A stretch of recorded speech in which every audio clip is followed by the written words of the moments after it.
the dead of winter, life on the frontier followed one simple rule. If the fire died, the cold did not wait. Inside most cabins, night was not a time for rest. It was a shift of duty. Every 2 or 3 hours, someone had to wake, feel their way through the dark, and feed a metal stove that was already cooling. Miss one cycle, and the temperature inside could drop fast enough for breath to turn into mist. That was normal. That was accepted. People believed this was simply the price of surviving winter. But one cabin did not follow that rhythm. As dusk fell, its owner lit a fire once, not larger than his neighbor's, not with better wood, and not for very long. Then he let the fire burn down, cleaned the hearth, and went to sleep.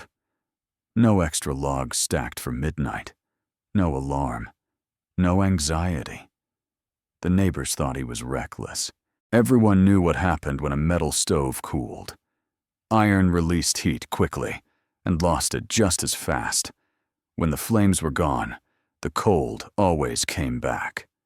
Harder, faster. Yet that night, while other cabins began to chill from the floor upward, something strange happened in his. The warmth did not disappear. It wasn't the sharp, aggressive heat of a burning fire. It was something else, deeper, slower, steady. While others rose again and again to keep flames alive, he slept through the night. 10 hours, undisturbed. At dawn, a neighbor stepped inside. The stove was cold. No embers, no glow. But the room was still warm. And what confused them most was this. That heat wasn't coming from the stove. It was coming from beneath the bed. They stood there, silent, trying to understand what they were feeling, because nothing about it matched what they thought they knew about heat, fire, or winter. And that was the moment the real question appeared. Not how much he burned, not how thick his walls were, but why the warmth stayed after the fire was gone. The next morning, the neighbors didn't rush inside. They lingered near the doorway, hesitant, not because the cabin looked dangerous, but because it felt unfamiliar. They had heard the rumors, heat running under the floor, sleeping above fire gases, a foreign idea that didn't belong in a frontier cabin. But when they finally stepped inside, the first thing they noticed was what wasn't there. No smoke smell, no harsh blast of heat, no suffocating air the way a stove-heated cabin often felt in winter. The warmth was quiet. Even. The owner motioned toward the bed. Its surface wasn't hot enough to burn, just warm enough that no one wanted to pull their hand away. The heat in the room wasn't coming from a flame. It was coming from mass. The bed wasn't furniture. It was part of the building itself. Inside it were layers of brick, packed earth, and carefully shaped channels hidden from view. When the fire burned in the evening, hot gases didn't rush straight up a chimney. They were forced to travel slowly, around bends, through long paths, touching every surface along the way. Nothing escaped quickly. Every inch of that structure absorbed heat. The fire didn't work harder. It worked longer. One neighbor asked why the passages were so winding. The owner answered simply. "If heat moves too fast," he said, "you lose it before it can do anything useful."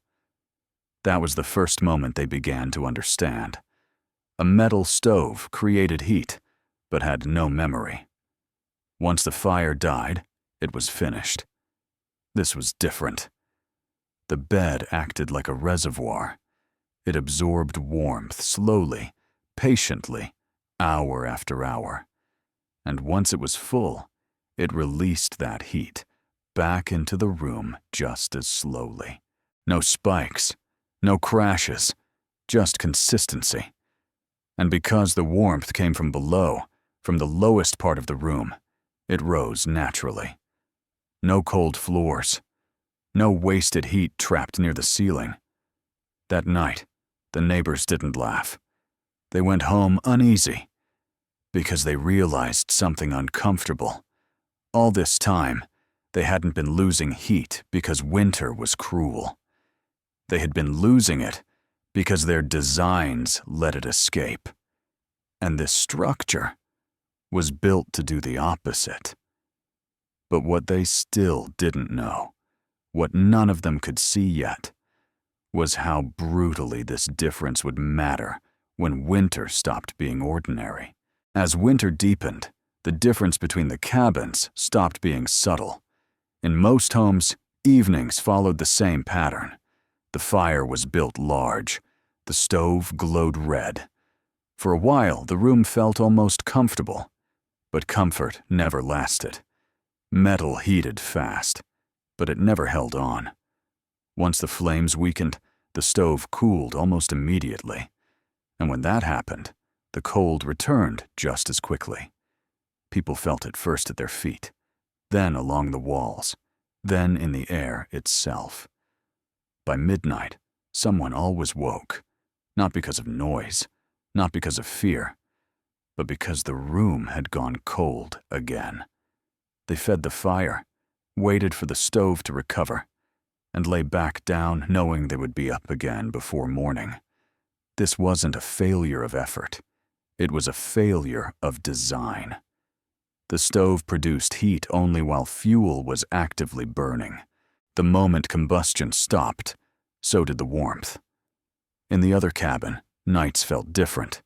There was no surge of heat in the evening, no glowing iron, no race to warm the room before sleep. Instead, warmth arrived slowly. The fire did its work quietly, transferring heat into the structure beneath the bed. Brick, earth, mass. When the fire went out, nothing changed. The room did not collapse into cold.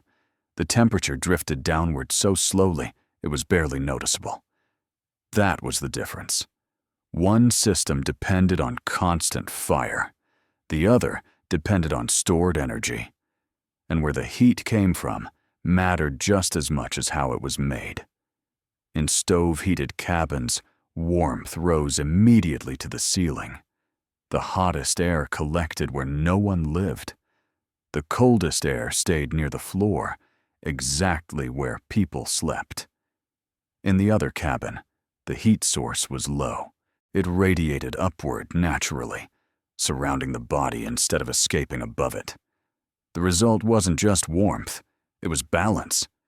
People who visited noticed they slept differently there. Deeper, longer, without waking to feed a fire or pull blankets tighter. Fuel told the same story.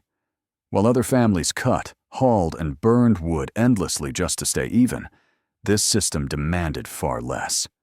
Not because it made more heat, but because it wasted almost none. Every log burned left something behind.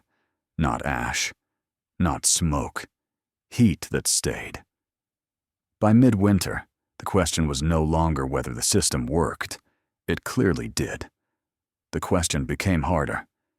If this approach was so effective, why had everyone else been doing it the other way for so long? And the answer to that question didn't come from engineering.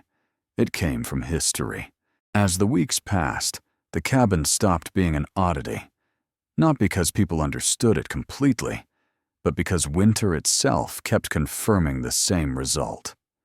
That's when the questions changed again. Not how it worked, but where the idea came from. The owner never claimed to have invented anything. He told them he had seen this way of heating long before he ever reached the frontier, in places where winter was just as unforgiving, where survival had depended on learning one lesson very early. Fire is not heat. Fire is only the beginning of it. In those regions, people had learned something frontier settlers hadn't yet needed to learn. That warmth does not come from flames. It comes from what absorbs the flame's energy and refuses to let it go. Generation after generation, builders there chose earth, stone, and brick, not because metal was unknown, but because metal forgot too quickly. It heated fast, and it cooled just as fast. Earth was slower, heavier, patient. But once it warmed, it stayed warm. That knowledge wasn't written down. It wasn't formalized. It survived because winters punished mistakes. Every design choice was tested night after night. Anything inefficient was abandoned. Anything that worked quietly endured. When that thinking arrived here, it didn't look impressive. There was no shine, no moving parts, no innovation anyone could point to and admire. Just mass, placement, and restraint. At first, neighbors only asked questions. How long were the channels? How thick were the walls? How much fuel did it really take? Then they started experimenting. A bench built thicker than usual. A section of floor reinforced with stone. A sleeping platform warmed indirectly from a stove. Not everyone rebuilt everything. But no one laughed anymore. They had begun to understand something uncomfortable. They hadn't been losing heat because winter was cruel. They had been losing it because their designs assumed fire would always be there. This one did not. It was built for the moment after the fire died. By the time the next cold front arrived, a quiet shift had taken place. Some cabins still fought the cold every night. Others had begun preparing for it. And winter was about to show which approach mattered more. The winter that followed was harsher than anyone expected. Temperatures dropped lower and stayed there longer. Snow piled up without melting between storms. Firewood disappeared faster than plans allowed. In most cabins, nights became a calculation. How much wood was left? How long the fire could be kept alive? Who would wake next to feed it? People weren't trying to be comfortable anymore. They were trying not to fall behind the cold. Sleep came in fragments. Days were spent exhausted. Time that should have gone to repairing tools or hunting was spent cutting and hauling fuel, again and again. In the other cabin, nothing changed. Each evening followed the same quiet routine, one controlled fire. No rush, no excess. When the flames died, the warmth stayed. Not trapped in the air, not clinging to iron, but stored in the structure itself, slowly releasing what it had absorbed hours earlier. During the coldest nights, when frost formed on the inside of other cabins, this one remained steady. Not hot, not luxurious, just stable. That difference mattered more than anyone expected, because stability meant sleep. Sleep meant strength, and strength meant fewer mistakes. While others rationed fuel in fear, this system simply continued doing what it had been designed to do from the beginning. Carry warmth across time, not just moments. By the end of winter, the question had resolved itself. No one argued about safety anymore. No one called it unnecessary. They had seen the outcome. The cabins that depended on constant fire struggled the most when fuel ran low. The one that depended on stored heat did not. And that revealed the real lesson. The system worked not because it burned more, but because it expected the fire to end. It was built for failure, for absence, for the moment when nothing else was added. That is why it survived.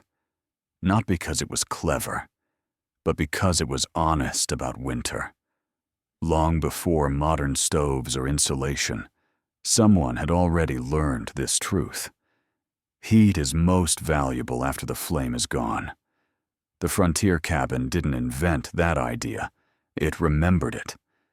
And in doing so, it proved something that winter always proves in the end. Cold doesn't care how hard you fight it. It only respects designs that understand how it works.